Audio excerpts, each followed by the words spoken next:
স্বস্তির নিঃশ্বাস ফেলছি। তো যাদের কারণে আজকে এই অবস্থাটা সৃষ্টি হলো তাদের প্রতি শুকরিয়া আদায় করা দরকার। সর্বপ্রথম মহান মুনিবের দরবারে শুকরিয়া আদায় করে বলি আলহামদুলিল্লাহ। মন খুলে প্রাণ খুলে বলি আলহামদুলিল্লাহ। রব্বানা লাকাল হামদ হামদান কাসীরান তাইয়িবান মুবারাকান ফীহ। ফ্যাসিস্ট সরকার আমাদেরকে 17 বছর ধরে একে একে হামলা মামলা রিমান্ড জুলুম যা করার সব করেছে। এমন কোন লোক নাই এখানে হাত উজাড় করলে বাকি থাকবে যে মামলা হয় নাই, জেলে যায় নাই, আছে? সকলেই মোটামুটি আমরা জেলের মধ্যে থেকে ঘুরে আসছি, সরকারের মেহমান হয়েছি নাকি? এর মধ্যে আমাদের একেবারে সর্বপ্রথম যে আমাদের মুরব্বী যারা আছেন তাদেরকে দিয়েই তারা উদ্বোধন করছে। আমাদের নেতা মাওলানা মতিউর রহমান নিজামী, অধ্যাপক গোলাম আজম, আলী হাসান মোহাম্মদ মুজাহিদ, আল্লামা দেলোয়ার হোসেন সাইদি, কামারুজ্জামান, কাদের মোল্লা, মীর কাসেম আলী, কাউকে বাদ দেন নাই। এইগুলা করার পিছনে কারণ ছিল ইসলামী আন্দোলনের নেতৃবৃন্দকে ধ্বংস করা। ইসলামী আন্দোলনের ইসলামী কথা বলে, কোরআনের কথা বলে, এরকম সমস্ত কণ্ঠকে নিস্তব্ধ করে দেওয়া। নিস্তব্ধ হয়েছে? হয় নাই। 1 তারিখে তারা জামাত ইসলামীকে নিষিদ্ধ করেছিল, 5 তারিখে কারা নিষিদ্ধ হয়ে গেছে? আবার কি তাদেরকে সুযোগ দিবেন? আর কোনো কি সুযোগ আছে? আমরা এগুলো বলতে চাই না। আমরা নিষিদ্ধ করব, উৎখাত করব, নির্মূল করব এমন কথা আমরা বলতে চাই না। কিন্তু জনগণ তাদেরকে তাদের শিক্ষা দিয়ে দিছে, শিক্ষা দিয়ে দিবে। আজকে যারা শহীদ হলেন তাদেরকে সান্ত্বনা দেওয়ার মতন ভাষা আমার জানা নাই।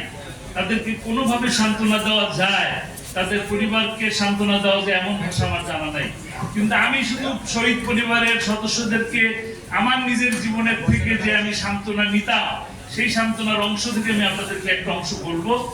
যে আল্লামা সাইদি 13টা বছর বিনা অপরাধে পৃথিবীর নিকৃষ্টতম মিথ্যা মামলায় 13টি বছর কারাগারের মধ্যে ছিলেন। তাকে ফাঁসির রায় পর্যন্ত দেওয়া হয়েছে। আপনাদের প্রতিবাদে, আপনাদের প্রতিরোধে তার সেই রায়কে পরিবর্তন করা হয়েছে। এই যে 13টা বছর কাটলো, এই 13 বছরে আমরা তার সাথে দেখা করার, কথা বলার একটা সুযোগ পেয়েছি। কিন্তু যে ভাইয়েরা গুম হয়েছিল, 9 বছর ধরে গুমের মধ্যে থাকলেন, তার পরিবারের সদস্যরা কিন্তু কেউ দেখতে পারেন নাই, জানতে পারেন নাই। একটা কলিং বেল টিপলে পরে আমার নাজমি বলেন, আর আরমান বলেন, ইলিয়াস আলী বলেন, আর চৌধুরী আলম বলেন, তাদের পরিবারের সদস্যরা কিন্তু একটা বাড়ির কলিং বেল টিপার সাথে সাথে মনে করতে বোধহয় বাবা ফিরে এসছে, সন্তান ফিরে আসছে, স্বামী ফিরে আসছে। এই মানুষগুলোর কষ্টের কথা চিন্তা করে আপনি চিন্তা করেন যে আপনার সন্তান বা পরিবারের সদস্য যারা শহীদ হলো, তাদেরকে আমাদের আমিরে জামাতের পক্ষ থেকে বীর যোদ্ধা হিসাবে, জাতীয় বীর হিসাবে ডিক্লেয়ার করা হয়েছে। আগামীতে যে ইতিহাস লেখা হবে, সেই ইতিহাসও ইনশাআল্লাহ আপনাদের সন্তানদের নাম, আপনাদের পরিবারের সদস্যদের নাম স্বর্ণালী অক্ষরে লেখা থাকবে। কাজেই আপনারা ধৈর্য ধরুন। আপনাদের এই ত্যাগের কারণে আজকে আমাদের সকলের স্বস্তির নিঃশ্বাস ফেলছি। আপনাদের জন্য আমাদের দোয়া থাকবে। আমরা ইনশাআল্লাহ আপনাদের পাশে এখন যেমন করে আছি, সরকারকে আমরা আপনাদের পাশে থাকার জন্য দাবি জানাচ্ছি।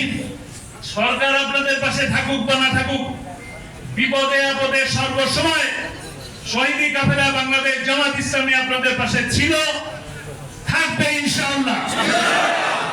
এই কথা আমি বলছি না, আমাদের একেবারে রাহাবাদ যিনি আছেন একেবারে সর্বোচ্চ পর্যায়ের নেতা, তিনি আমাদের শ্রদ্ধেয় ডাক্তার শফিকুর রহমান সাহেব জানিয়েছেন। আমরা তার পক্ষ থেকে বলছি, আপনারা তার সালাম নেবেন। ইনশাআল্লাহ আপনাদের পাশে আসি, আপনাদের পাশে থাকবো, এই কথা দিচ্ছি। ওয়া মা তাওফীক ইল্লা বিল্লাহ। আসসালামু আলাইকুম।